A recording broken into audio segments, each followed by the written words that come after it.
Good morning, everybody. I will wait a few more seconds so that all attendees can join us for this webinar.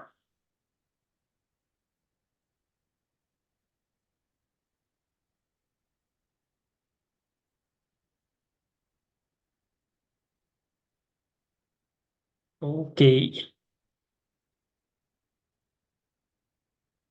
Welcome, everyone.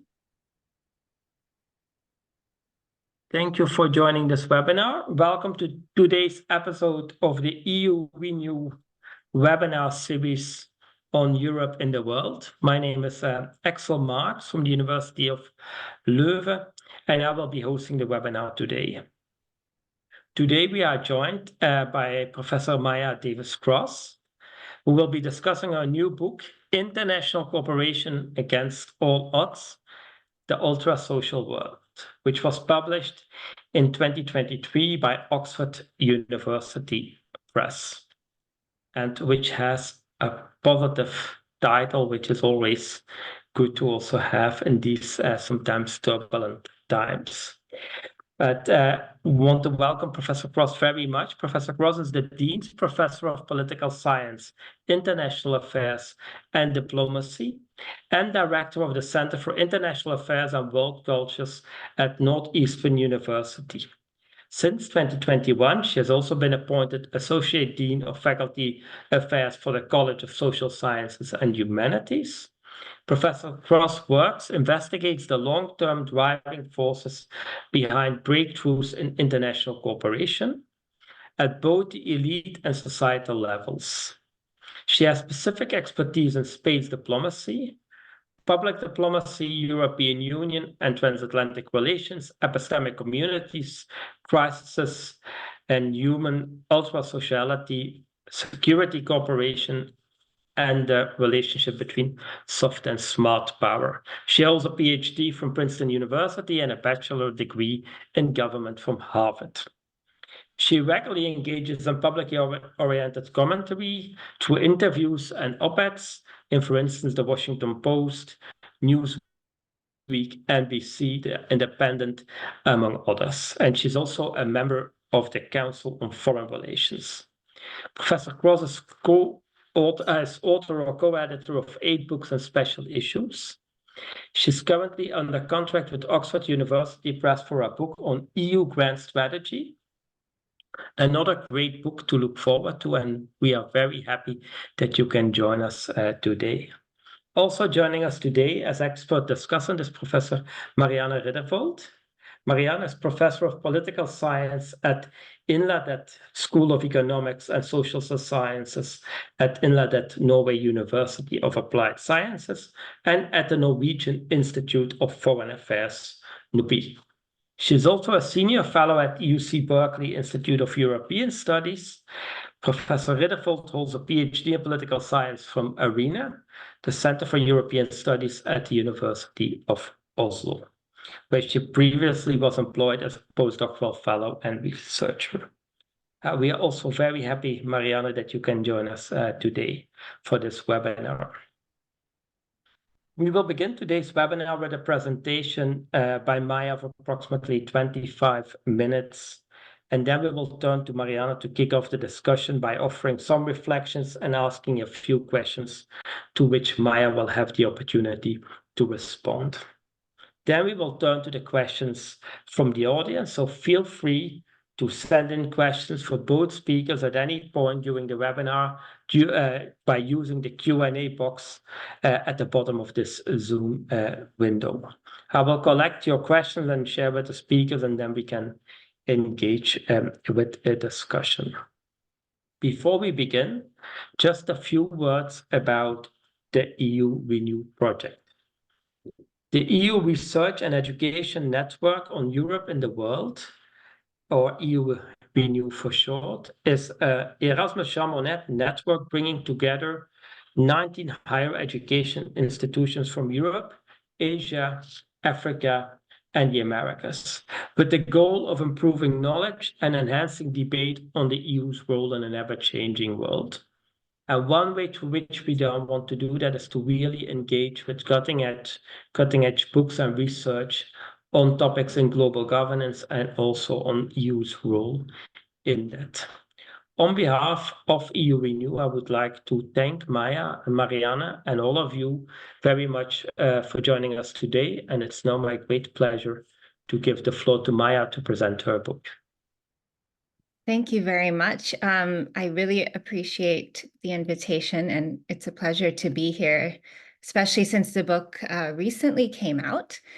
So to be able to join the Jean Monnet project of EU Renew is just fantastic at this point. And the book is, it covers a lot of ground. So I will try to lay out some of the broad brushstrokes of my arguments throughout the book. And one thing I want to mention about it is that I really regard it as sort of the beginning of a research agenda. It is a fully fledged book, of course, but I really hope that the book inspires more research, more case studies, and more theories. So I will begin with an introduction. And this is sort of how I approached actually writing the book, why I was inspired to write this book, which is somewhat of a departure from much of my earlier work, which was really focused specifically on the European Union and EU integration. So when I was thinking about human history, and of course, we notice immediately all the wars, the conflict, the selfish competition. But what I think is really astounding is actually the fact that there are many significant breakthroughs in globe-spanning international cooperation that often seem to defy the odds. So I would suggest that advancements in norms to promote things such as good governance, human rights, international law, global regimes, transparent institutions, all of these things deserve far more attention. And they're actually, in many ways, far more numerous than the bloodshed, the battles, the societal struggle. So looking at long-term trends, we can really see over time the decline of violence, economic development across the world, democratization, even despite setbacks. It's not that all of these things are only going in a positive upward direction, but generally, even if it's 2 steps forward and 1 step back, these are the long-term trends. But one of the problems, I think, in the field of international relations is that we tend to focus much more on the conflict, the crises, violence. We don't tend to as much really prioritize these other achievements, understanding successes, essentially. So saying this, though, my book, I would not say is really about optimism. I'm not trying to say, let's be optimistic. What I'm trying to offer is a corrective. So basically an effort to spotlight instances of international cooperation, to shed light on why those instances happen, and also to correct what I think is a kind of over-deterministic approach for conflict, that if our theories continually over-determine conflict, we actually risk creating a self-fulfilling prophecy, because we do have influence in the policy world. And oops, I clicked the wrong thing. And these, the way that policies reflect international relations theory has been actually, I think, concerning so far. So this is my starting point. Why should we assume that humans are selfish, untrusting competitors? Most of international relations theory sort of starts with this as the default. Obviously, you think of realism, rationalism, and so forth, but even theories that are competitors to these approaches, neoliberal institutionalism, for example, these theories talk about cooperation among states or non-state actors as still about utility maximizing. Whether they're talking about negotiating trade deals or interacting through diplomacy and international organizations, you still kind of see this default assumption underlying all of this. However, this is actually entirely the opposite of the scientific consensus, particularly in the biological sciences. In the last 10 to 20 years, research across a range of disciplines, from social neuroscience to cognitive psychology to human evolutionary biology, has actually shown that humans are socially oriented, inclined towards cooperation, empathy, even altruism. I've looked at summaries of lab experiments in the last couple of decades, big data analyses, neuroimaging, field observations. And there's a kind of consensus in all these other fields that we as humans are oriented towards others and each other and not in a transactional way. So just to name a few examples, and this is really kind of the main point of the book, the bulk of part 1 of the book, neuroscientists, biologists, cognitive psychologists, they find that the brain's default mode is actually to think socially. If we aren't doing anything that requires concentration, if we're just trying to clear our minds actually wander over to our social interactions above other things. And that's what we tend to think about. MRI machines that are able to capture the activities of the brain in real time show the existence of mirror neurons, which are crucial for empathy, and by extension, ultrasociality. At the psychological level, we know that human individuals fail to thrive if they don't have social interaction. For humans to flourish, social contact is actually more important than even food and water.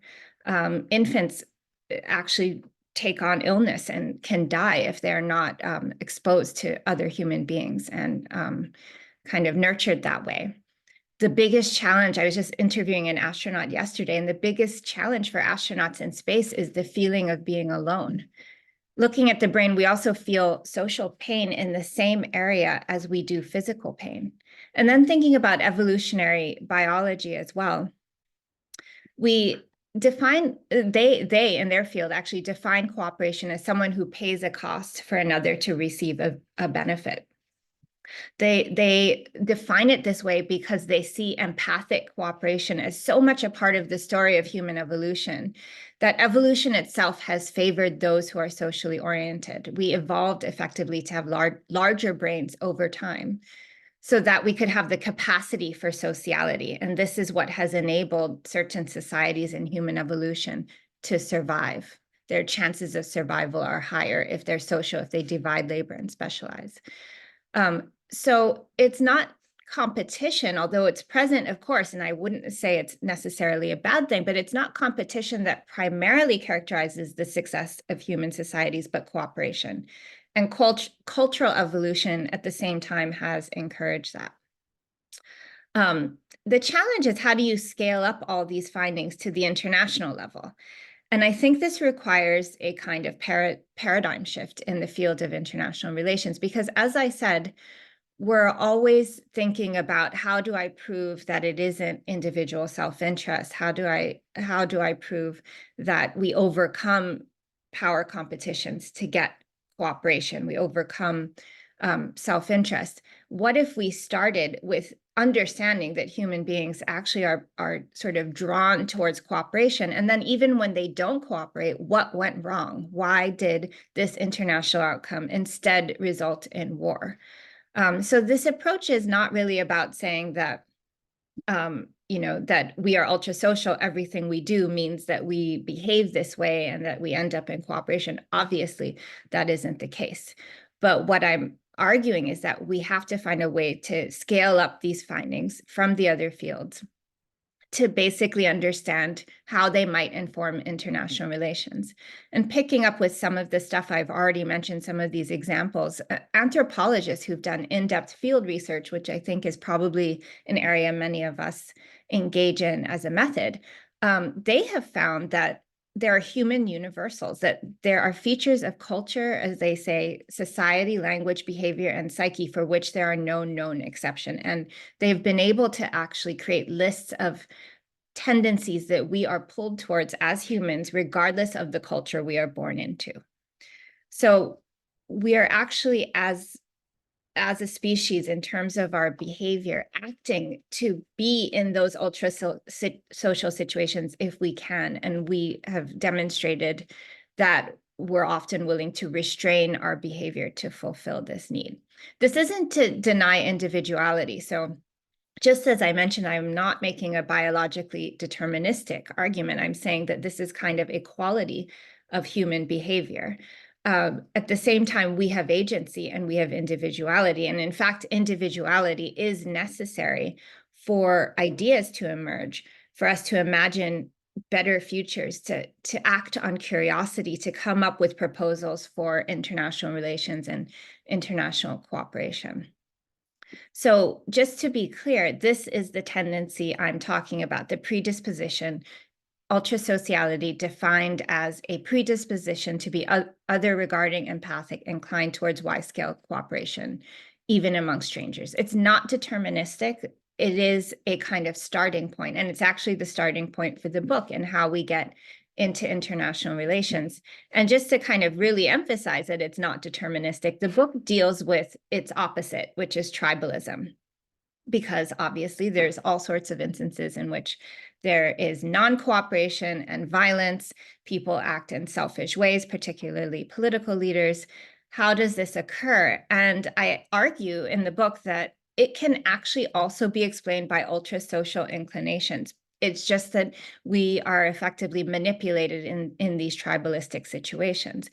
Manipulative leaders can sway groups of people into nationalistic far-right populism and authoritarian ideologies. They're appealing to that very desire to belong to something bigger than ourselves or than themselves, a desire to join others. So they're appealing to this kind of ultrasocial urge, but then twisting it into really us versus them. Essentially, empathy can be weaponized by immoral leaders.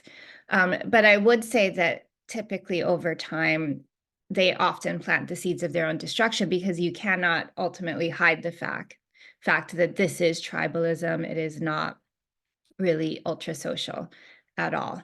So when I talk about ultrasociality and scaling it up to the international level to understand international relations, I'm using it as a kind of ontology. And that's the main point of the book, that we should pay attention to this, that the fact that humans seem to be really kind of drawn to wide-scale cooperation, to their ultrasocial desires.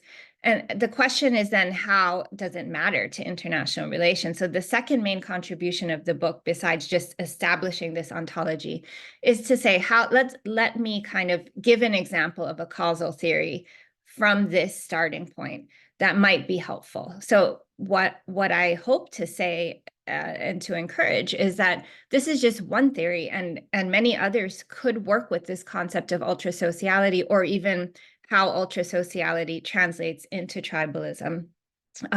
Why not have, scientifically grounded understandings of human behavior rather than kind of this default assumption of lack of trust, of power maximizing behavior, of selfishness? So this is the ultrasocial theory that I advance in the book. And again, it's just kind of one version. And I then look at 4 cases to illustrate how we might do international relations in a way that takes this into account. So what I develop here is basically this notion that ideas matter, that ideas are important when they tap into our ultrasocial inclinations, because we tend to find those types of ideas more convincing. These types of ideas are often optimistic because they provide sort of a hopeful future. They capture the imagination. They sort of provide a sense of aspiration and the ability to change. And when these ideas are put forward, they can actually spark societal movements around them, because people are so galvanized by the quality of that idea, the possibilities, what I mentioned many times in the book, the power of possibility. And ultimately, if the societal movement really takes off with great leadership, we can observe a kind of widespread shift around the world in popular opinion about something, about an issue that could lead to international cooperation. And of course, governments are important in all of this. So the question is whether the movement is strong enough in this case to really kind of lead to policy change. So the 4 cases that I chose, and they're all chosen to really show ultrasociality at work and to show this theory working, right? So in the future, it would be perfectly possible to look at contrasting cases. But since this is a new ontology, a new argument, an idea, I chose cases that illustrate how it might work in practice to show that this is actually this is a valuable approach. So the 4 cases: the EU, the European Integration Project, international cooperation in space exploration, the nuclear weapons taboo, and the transnational climate change regime. So I'm going to just kind of walk through briefly the cases and how it kind of conforms to the theory that emerged from this ultrasocial ontology. So I'm basically trying to say that in these 4 cases, if we don't start with ultrasociality, we don't actually understand fully what happened, why these cooperation breakthroughs occurred. So many of the theories that explain European integration, and there are many, they tend to look more specifically at particular periods of time or processes. They tend to emphasize what has occurred since the origins of the EU and the federalist idea, which I think has been important to providing really the social roots of integration. So I think if we ignore those ultra-social underpinnings, we start to miss why it is that the EU has resilience in crises, why it is that there is a sense of loyalty to the EU, that it has staying power, that it sort of inspires people even when there are moments of disillusionment. So I focus on the European Federalist idea because in the early years before the EU existed, and I'm kind of using EU as a shorthand for its earlier iterations, coal and steel community and so forth, but there was this belief that Europeans should aspire to eradicate national boundaries and to set aside national self-interest in favor of a common approach, shared sovereignty, pooling of sovereignty, permanent peace on the continent. So this has been the backbone of the European project from the start. Many people, especially non-EU experts, will assume it was an elite project. And so, if it's elite, it's member state leaders, and if something goes wrong, you can step away from it.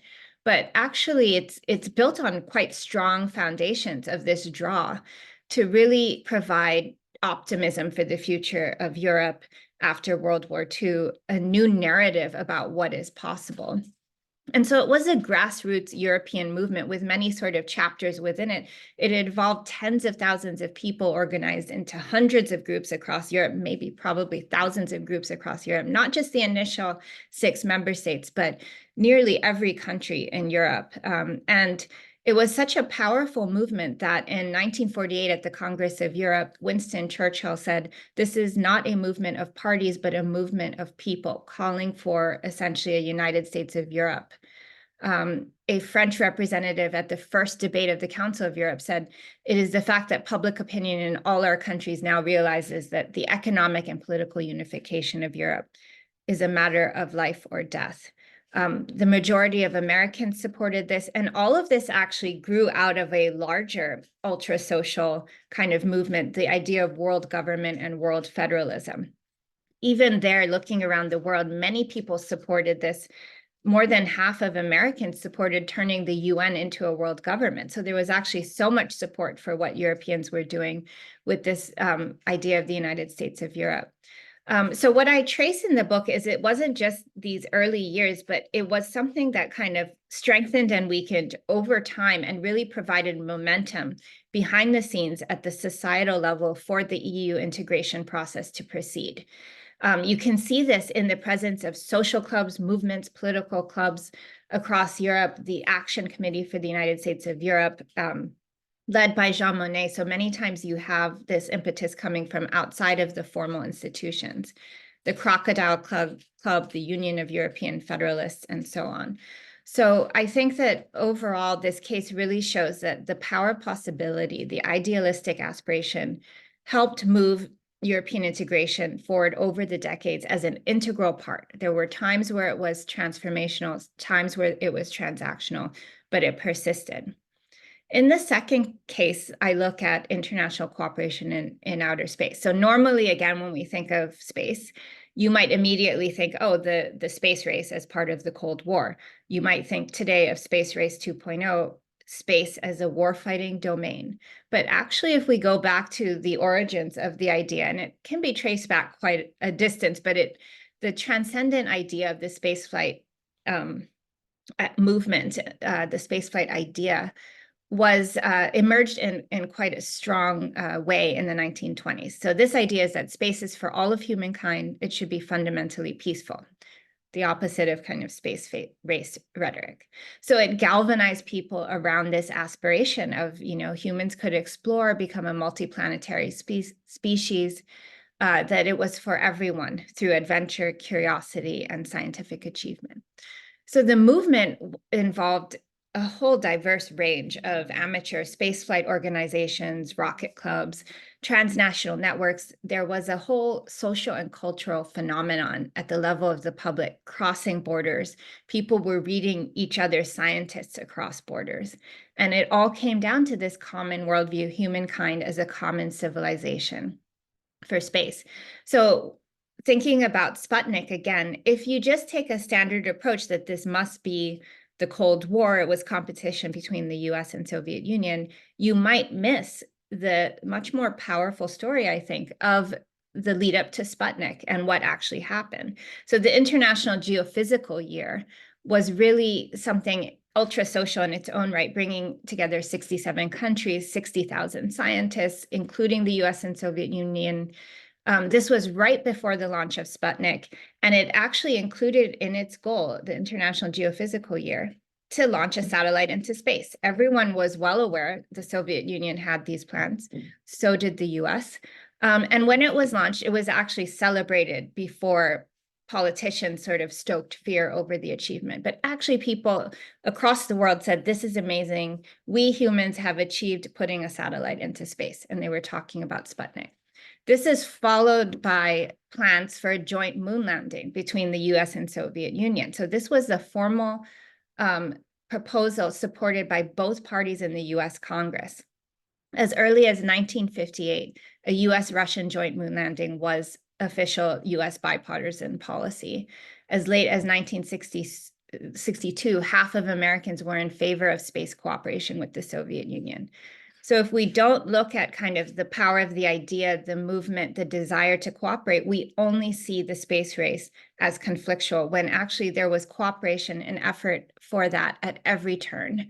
And following the moon landing, just like with Sputnik, but on a much larger scale, everyone around the world celebrated it. They didn't say, oh, the Americans won. They said, we did it. We humankind, we the human race, we did it. And this continues on with the International Space Station and so forth.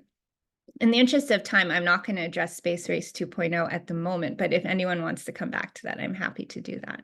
So the nuclear weapons taboo, and I'll go a bit quicker through these two, but again, there was this idea underpinning it, the non-use idea. If you think about it, people, leaders in authoritarian countries connect the nuclear weapons to the most egregious form of attack in a war, but they threaten to use it anyway. They say that nuclear deterrence is the thing that kind of prevents the actual use, but it's actually much bigger than this. There is a taboo against the use of nuclear weapons, and there has been a perfect track record since Hiroshima and Nagasaki of not using these weapons. So that is significant, almost 80 years of non-use. And this idea was championed by the anti-nuclear movement.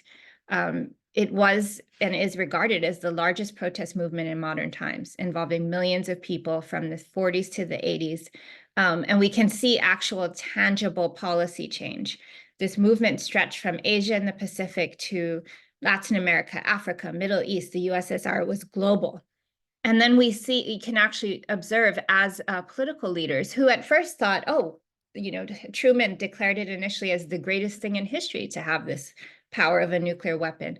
But leaders throughout many countries actually reversed their stance on the use of nuclear weapons in response to popular opinion, and they cited it that way.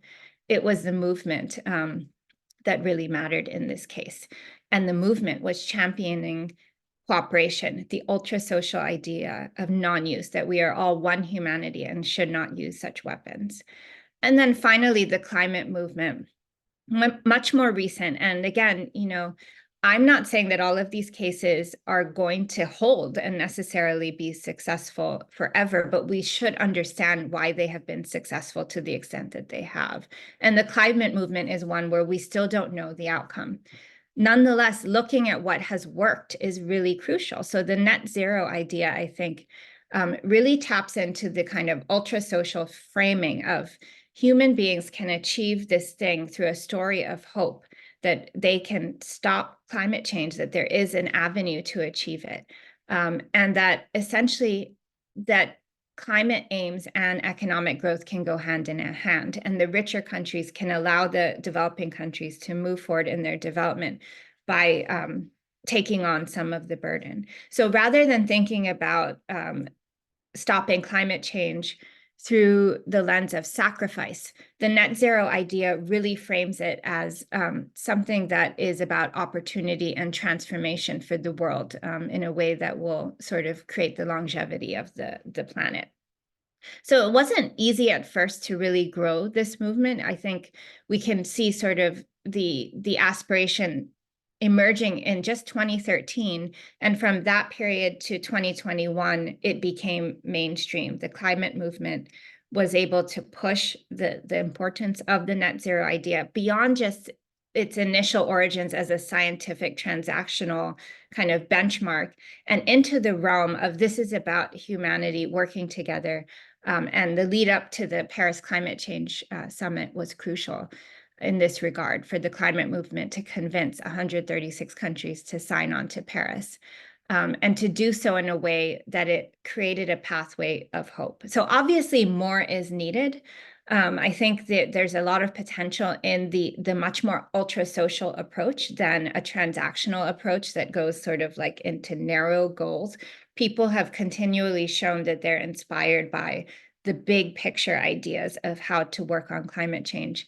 And, you know, if we hadn't had any of these international agreements and collaboration, we were headed to 4 to 6 degrees warming by the end of the 21st century.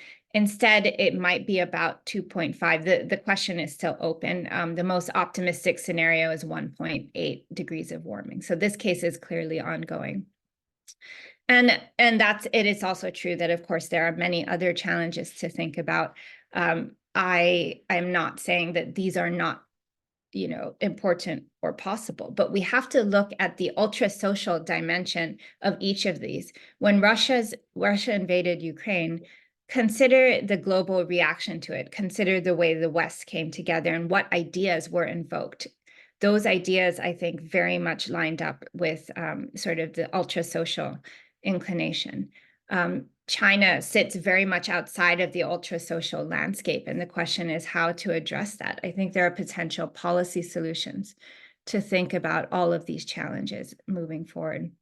And the book ends right here with the policy implications. If we understand that there is a tendency towards ultrasociality, that humans have this capacity and desire to cooperate, how can we actually cultivate that rather than sort of the more self-fulfilling prophecy of conflict and war? And the book kind of outlines how to potentially do that through education, institutions, society at the grassroots level, the societal level, and the global level. So I will stop there so that I can benefit from the wonderful comments that Marianne has prepared. And thank you very much for listening so far. Thank you very much, Mai'a, for a very, very interesting overview of the key arguments of your book and also highlighting the importance of ideas and social movements in international relations. Now I would like to give the floor to Marianne to kick off today's discussion. And I also want just to remind the audience, if you have questions, please feed them into the Q&A at the bottom of the Zoom panel, and then we will feed them into the discussion. Marianne, the floor is yours. Okay, thank you. And thank you, Axel, for inviting me, and also to Mai'a for a great introduction and a fantastic book. I recommend that everyone reads this book. It's no surprise, perhaps, since I also gave my endorsement at the back of the book, that I really like it. And I think it's nothing but the paradigm shift in IR studies, as you say.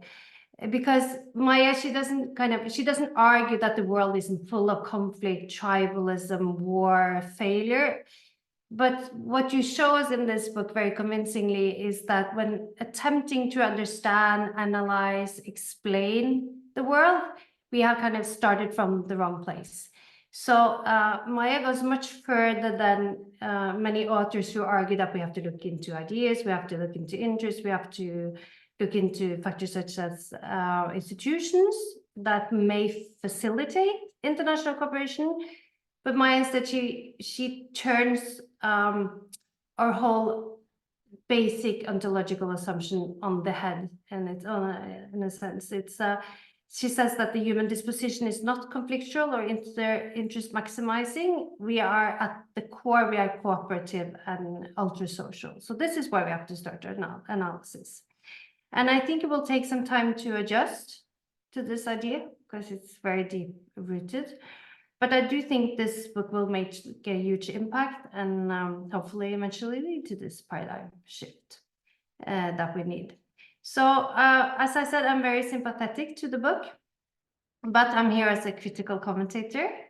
So I will play the devil's advocate and raise a few questions, and I will try to do that within the 10 minutes I was given, because we could talk about this book for days, but I will try to stick to 10 minutes. And I think you make, of course, several arguments in this book, but I think there are 3 arguments that kind of lie at the core of the book. The main argument is the theoretical ontological argument about humans and human behavior, and hence also the main actors in international relations, which are humans after all. And there's an empirical argument about how these core ontological features play out at the international level. And you also make a normative argument about how we should act given that we have, now that we have these insights. And I have then a few questions to each of these main arguments. So the first, of course, the main aim of the book is, as you said, also to kind of challenge let's call them rationalist assumptions that underpin most of IR and provide an alternative ontological understanding of human behavior. And I don't disagree with this, but I still have a couple of questions that I'm interested in understanding more about. And first, regarding your assumptions then, because many places in this book you speak of tribalism, and you also kind of contradict this with ultrasociality. And you explain tribalism as a result of manipulative leaders and other like case-specific circumstances. And tribalism also, as you say, it follows from ultrasociality, because as you also discuss in the book, we have a disposition to be social, cooperative, caring, etc. But we also know that humans feel more attached to some people than other people. Socialization is a strong force, etc. So at the level of theoretical abstraction, ultrasociality also, of course, play out in communities, in and out groups. That's a kind of a natural human feature, even if you also feel compassion about strangers. So in a sense, then tribalism is the bad version of forming communities, in a sense. And when manipulative leaders take advantage of our social dispositions. But what confused me is that you also say that tribalism and ultrasociality are based on fundamentally and even opposing ideational grounds. That was a bit confusing, because ultrasociality is an ontological assumption in your book. So how then, and at the international level, it plays out through ideas in your cases, right? So how could it then be, if it's a core ontological assumption, the kind of the core human disposition, how can it also be based on an idea? And if so, what is this idea? That seemed to be a bit confusing. And my second question on that also goes to the core assumptions, and you don't really address this, but I would, if you could speculate it a bit still, because you very well substantiate that humans are social, and you also argue that the more the new political ideas resonate with ultrasociality, the more likely they are to be successful at capturing public imagination and eventually lead to change. And you also go back to the philosophers and show that most philosophers actually argue that humans are social and organize ourselves in a social way. So then why then do you think that what a few men, Hobbes, Morgenthau, a few others, got such a strong hold over us when we have a disposition to believe the ultrasocial ideas more? Why have this kind of tendency to believe the realist story stayed with us? Isn't that kind of a contradiction in a sense? Okay, so I'm moving on to some questions about your empirical arguments then. When you establish that humans are ultrasocial and then you explore these 4 cases very convincingly, and you're very clear on saying that your argument isn't deterministic in any way, and I agree that it's not. In fact, there's a lot of war, and etc., etc. So it doesn't follow from ultrasociality that we get cooperation. There are all these different factors that interplay, that can play a role here. So what you want to do is you make this ontological argument, and then you want to prove its relevance in a sense through these cases, which work very well. But what you do then is that you link ultrasociality to ideas, and it put very oversimplified. Actors kind of carry this ultrasocial disposition to the international level through ideas, often sparked by crisis and carried through social movements.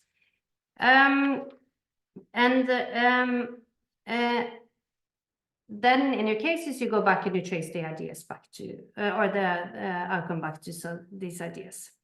So you don't want to explain variation across cases. In a sense, that's not your aim, but you do so anyway indirectly. So my 4th question, even if that's not the focus, if you could say a bit more about how, if we move on from this book, can explain variation across cases. And so more about how these kind of factors interact with other factors, interact with ideas. For example, in your case, the case of space, I mean, with Russia, cooperation is going on as we speak, right? Even if there's a war.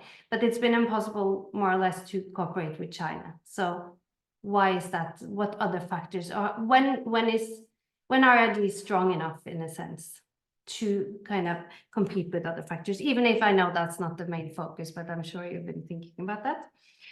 And my 2nd question on the empirics or the empirical studies is, when you focus so much on ideas, if you miss kind of the importance of institutions, in a sense. Because I wonder if ideas are ever enough for ultrasociality to translate into true international cooperation, or if it always rests on institutions. For you, institutions is just one thing amongst many factors. Because if ideas aren't translated into institutions somehow, they won't stick, they will be random, they will be dependent on people. And that's also that was also part, for example, of the core federalist idea. I mean, Mai'a famously said that if people will die, we will forget the history of war, our memories of war will fade. So this is why we leave them institutions, because institutions will survive even if people don't fight. Okay, so moving on to your normative argument, and you make a very clear normative argument. I mean, after all, when we know the human predisposition, we should also act on it and promote it. And I love the kind of the positive vibe or the belief in possibility and progress that you have in that underpin the book. But I was also wondering, you also describe the world as a place of progress. So historically, people have evolved, but you also say things like the Ukraine or the war on Ukraine shows that one sometimes have to use force in the ultrasocial landscape, or that China and Russia do not belong to the ultrasocial landscape because that we don't have because of their human rights and democracy violations. So that's So I was wondering, in a sense, if you also have an assumption about this kind of ultra-social predisposition being somehow linked to kind of enlightenment, liberal democratic ideas and norms. If there is, in a sense, a liberal democratic human rights underpinning, in maybe not in your ultra-social ontological argument, but in the ultra-social landscape that you kind of say follow from this ultra-sociality, or at least is present in the world today, even in fewer countries, perhaps. I will end because time is running out, but my very small, just a final kind of question or point. In your cases, you link them, and again, very convincingly, to these 4 revolutions. So you have the sovereignty revolution, the technological revolution, the peace revolution, and the earth revolution, which are all quite recent, and they are revolutions. Hence also my previous comments. But so what will then, I don't know, you don't want to predict the future or speculate, but what will be the next revolution following from this kind of progressive development? Okay, thank you.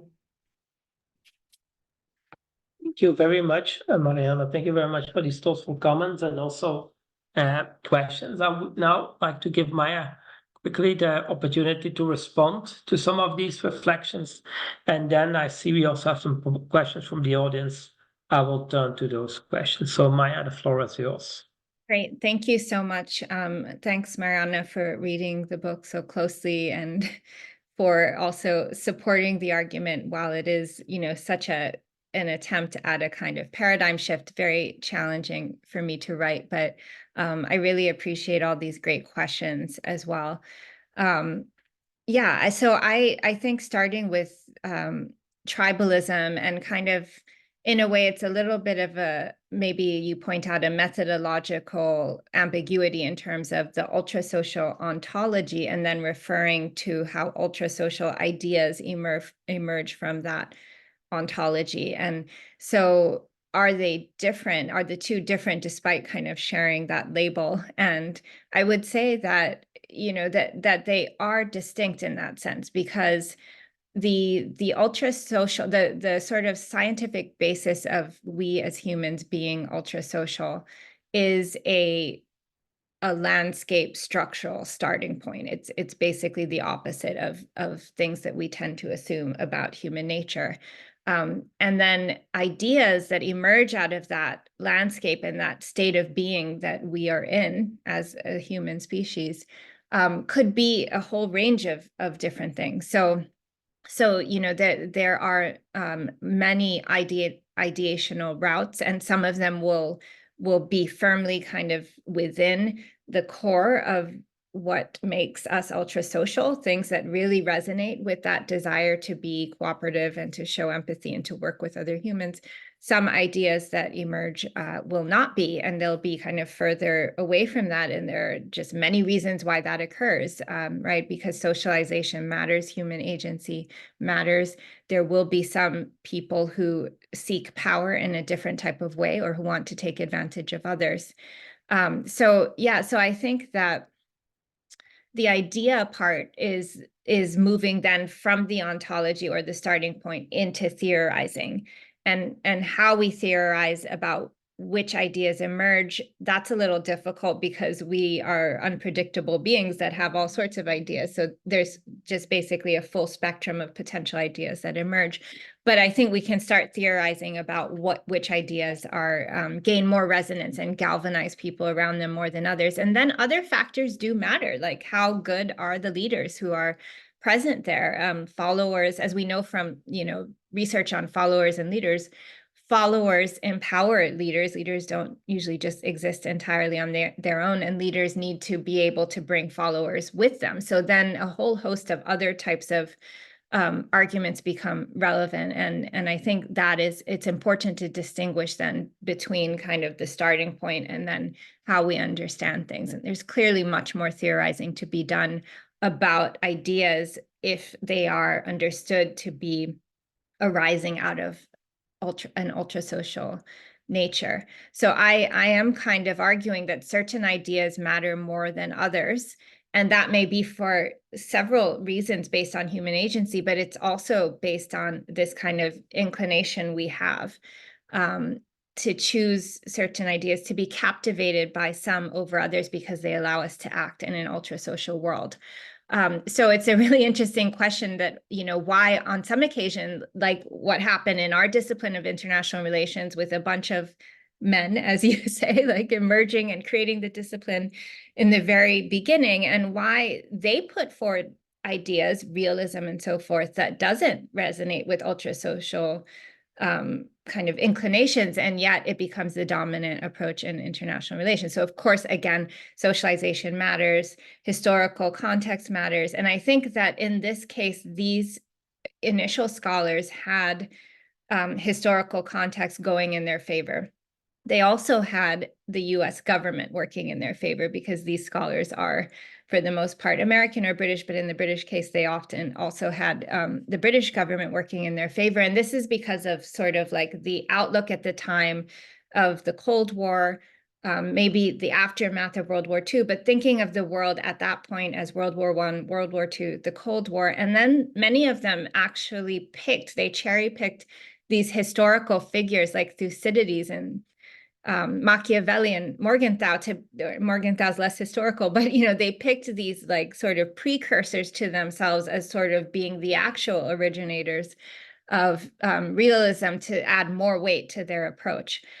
So a number of factors kind of made people open to the idea that maybe this is right. And I think at the same time, this was a period in which in scholarship people were really, really wary about considering human nature in an explicit way for good reason, right? But this is something that continues today. There's a kind of taboo against discussing human nature. And I was a little bit, squeamish about doing it. But at the same time, I recognize that people are already doing it. They're just not terribly explicit about it. So if we're going to do it, let's make it correct.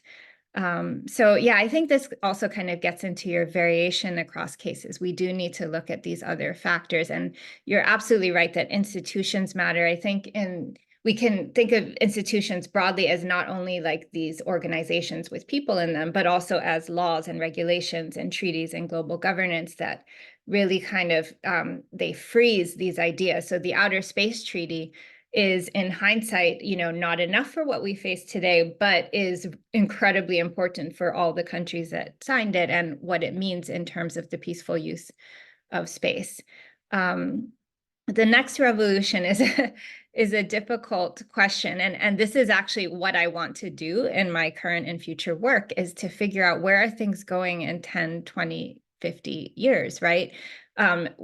Can we observe, and the way I'd go about it is, can we observe transnational political networks at the elite or societal level that have these great ideas that may be empowered or not empowered? And do they have within them, ideas that could really resonate with ultrasociality, this underpinning, this desire to cooperate that could inspire people across borders to think about what's best for all of humanity, for the world? What could that revolution be? I mean, I do think space has this potential to continue to create this sort of next step, but artificial intelligence is an important thing to look at as well. And I will stop there. Those are great comments, but I heard there were a couple of questions in the chat as well that I could quickly address. Thank you very much. Yes, we have some questions from the audience, maybe to kick off with two. One has to do with the question on how could ultrasociality theory approach issues like supremacy thinking, ultra-right, and so on. You already hinted a bit to that in your discussion, and also a question on how you interpret the collectivism of Asian societies. And I think it links a little bit to the universality of the theory you want to formulate. So maybe you can have a we go Sure. at those two, and then if we have time, there's a third one. Yeah, great. Those are excellent questions. And, really, again, examples of ways in which I can expand the analysis. I had 4 case studies that sort of stood out to me. They're sort of more historical, but they have relevance today. But I think that, thinking about issues like supremacist thinking, about far-right populism, authoritarian leaders, people like Xi Jinping, who, really sort of hold on more and more tightly to power. The example of North Korea, Kim Jong-un, what can our ultrasocial roots tell us about leaders like this?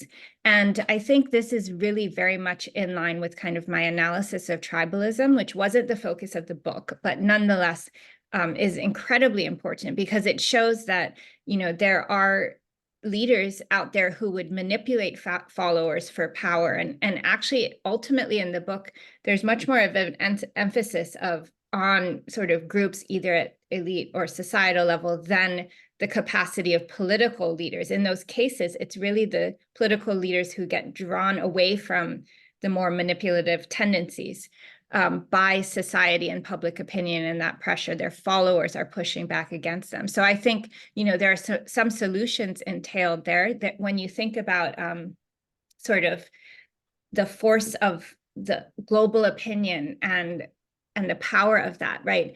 When we praise leaders around the world for doing amazing things, we're not praising them for closing off their country like Kim Jong-un.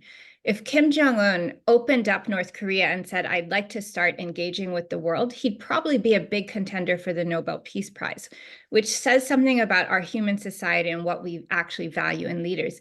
Many of these supremacist types of leaders or groups are essentially cutting against the grain of what we ultimately as a human society want and think, is good and what is right and what is wrong. And going back to the biological studies, infants as young as 3 months old can tell what is right and what is wrong, what is cooperative and what isn't. So I think that there's always going to be this tribalistic element, unfortunately, kind of pushing back at the ultrasocial inclinations, and the challenge is to kind of like figure out paths to very much discourage that and discourage leaders from manipulating followers. And with the Asian societies, I think some societies are more collectivist oriented than others. Collectivism and the nature of that kind of grouping, I don't think is necessarily ultrasocial. It's definitely, it has ultrasociality, as we all do, as an underpinning, but it also reflects what societies choose to do. And so you could say that, these collectivist societies might be more prone to being drawn into ultrasocial visions, but by the same token, they could be more drawn into the tribalistic version of the ultrasocial vision. So I think, all societies are collective and social in their own way.